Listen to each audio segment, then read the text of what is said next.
বিসমিল্লাহির রহমানির রহিম। শুরুতে আমি ধন্যবাদ জানাতে চাই আমাদের সকল সম্মানিত সাংবাদিকবৃন্দকে আমাদের এই অভিযানে আসার জন্য।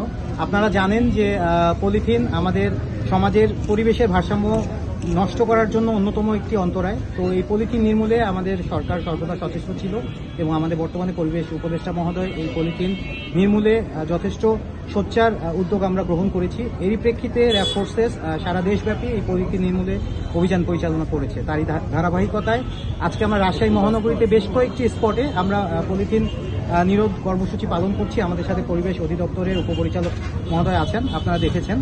তো আমাদের এখানে মূল লক্ষ্য হচ্ছে পলিথিন যারা পাইকারি বিক্রি করছে, যারা ডিলার বা যে সমস্ত কারখানা থেকে পলিথিনগুলো খুচরা বিক্রেতার কাছে বিক্রি হচ্ছে, তো খুচরা বিক্রেতা তাদের কাছেই পাবে যখন পাইকারি বিক্রেতা বড় পরিমাণে এই পলিথিনগুলো তারা তৈরি করবে বা নিয়ে আসবে।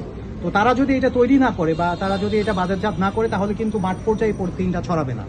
সো আমরা এইভাবেই তাদেরকে মূল লক্ষ্য করে আমরা এখানে কোর্ট স্টেশন, রাজশাহী মহানগরীর হরগ্রাম সুপার মার্কেট আপনারা দেখেছেন ইতিমধ্যে 4-5টা জায়গায় কাজ চলছে এবং রাজশাহী মহানগরীতে একটি বড় কারখানা আছে যেটা কাটাখালীতে।